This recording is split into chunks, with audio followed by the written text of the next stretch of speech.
Sowa Store murakaza neza. Amateka na ya Salomo. Waruzi yuko Salomo yabiriye abagore 100 MWIJORO rimwe? Waruzi yuko Salomo yari umukwe wa Farawo? Waruzi yuko Salomo yarongoye abagore 1000? Waruzi yuko Salomo yumva indimi z'ibikoko akamenya ico biriko birayaga? Waruzi yuko Salomo se yamuvyaye ku mugore yivye uwo bita Uriya? Ibi nibindi vyaranze amateka ya Salomo tugiye tubikuyagire mu kanya isase. Ngusabe ubanze ukore sabone nyimba utarayikora hama twikomereze n'amateka ya Salomo. Sowa Store murakaza neza. Salomo ni mwene Dawudi na Betisheba. Uyu Betisheba yari umugore uwo bita Uriya. Hanyuma Dawudi aramumutwara. Amaze kumutwara baca bavyarana uwo bita Salomo. Uyu rero Salomo akaba ariwe tugiye turabe amateka yiwe. Ese Salomo amateka yiwe na yahe? Salomo ni mwene Dawudi, mwene Isayi, mwene Obedi, mwene Bowazi, mwene Salomoni. Nivyo wavyumvishije neza. Abo nibo basekuru ba Salomo. Mama wa Salomo Betisheba yari umugore wa Uriya, hama Dawudi aramumutwara baca bavyarana Salomo. Salomo yavukiye ahitwa Igaza ni muri Palestine y'uno musi. Nivyo wavyumvishije neza. Salomo yari umukwe wa Farawo. Ivyo vyanditse mu gitabo ca Bibiliya abami ba mbere ikigabane ca 11 ku murongo wa mbere. Salomo yatoye abagore 1000 nkuko bigaragara mu nyigisho nyobokamana izo mu idini ry'Ubwisilamu ndetse n'izo mu nyigisho za Gikristo. Ku Bayisilamu bigaragara mu gitabo citwa Fatihul Bari mu nyigisho z'umuvugishwa mana Muhammad ni inyigisho y'ibihumbi 3424 mu gitabo citwa Fatihul Bari. Nayo ku nyigisho za Gikristo bigaragara muri Bibiliya abami ba mbere ikigabane ca 11 ku murongo wa 3.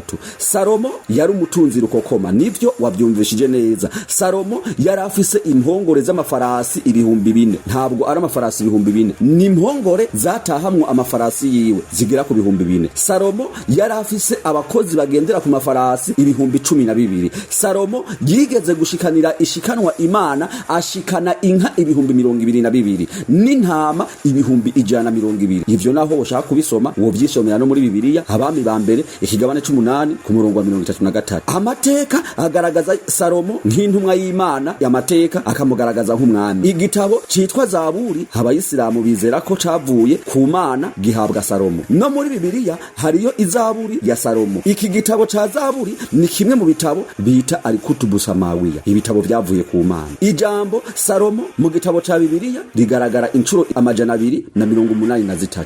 Nayo ijambo Salomo mu gitabo ca Qur'ani nyeranda rigaragara muri Qur'ani incuro 14. Igitabo citwa Ibyakozwe na Salomo ni kimwe mu bitabo abanditsi ba Bibiliya banyuruje barakinyuruza muri Bibiliya ntibagishiramwo. Ushaka kukimenya kivugwa mu gitabo c'abami ba mbere ikigabane ca 11 ku murongo wa 41. Salomo ubwami yaburazwe na se Dawudi. Salomo mu gihe abandi bima ingoma umwami amaze guhwera, Salomo wiyewe yimiswe na se wiwe akihari, ndetse se wiwe nyene ubwiwe Dawudi abariwe amwiyimikiye. Salomo yari incabwenge karahabutaka. Salomo amaze imyaka 4 ku ngoma yubakishije umusigiti upima imetero 60 z'uburebure n'imetero 20 z'ubwaguke n'imetero 30 z'ubuduga uja mu kirere. Uwo musigiti Salomo yubakishije witwa Al-Aqsa. Nivyo wavyumvishije neza. Nubu uracariho uri mu gihugu ca Palestina.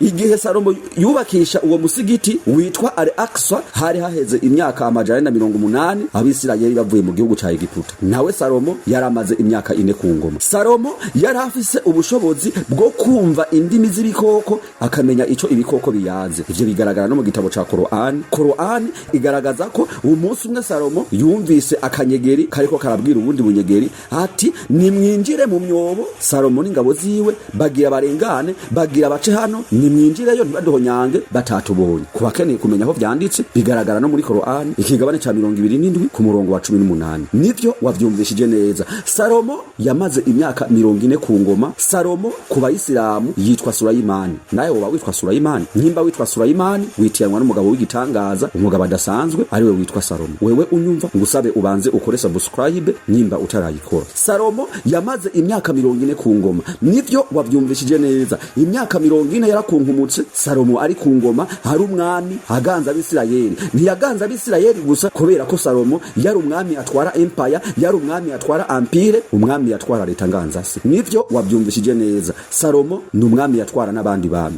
Yamaze rero ku ngoma imyaka 40 acaratanga akurikira se Dawudi na basekuru kuru Isayi na Obedi na Bowazi na Salomoni, Isahaka, Ishimayeli na Yakobo na Aburahamu. Kubera ko abo bose ni bamwe muri basekuru biwe. Salomo bamuhambye impande ya se Dawudi igihe yaramaze kwitaba Imana. Salomo apfuye yasubiriwe ku ngoma n'umuhungu we Rehobowamu, niwe yamusubiriye igihe Salomo yari amaze kwitaba Imana. Uyu ni nawe yahoneje ubundi bwoko bwose bwa Bisirayeli nk'abamuka kuri Gadi, Nafutali, Zebuloni na Benyamini. Waruzi impamvu iyo bavuze Abisirayeli twumva abajuwifu canke se abayahudi gusa, kandi yari imiryango 12? Wo kwibaza ati none iyo yindi miryango 12 ivyayo vyahereye hehe? Ko iyo bavuze Abisirayeli baba bavuze abamuka ku bahungu 12 ba Yakobo, kandi Yuda akaba yari umwe muri abo 12. Abamukomoka ko bakitwa Abayuda. Ni kubera ko uyu munsi tuvuze Abisirayeli humvikana Abayuda gusa, ubundi bwoko tutabwumva. Ubwo bundi bwoko bwahereye hehe?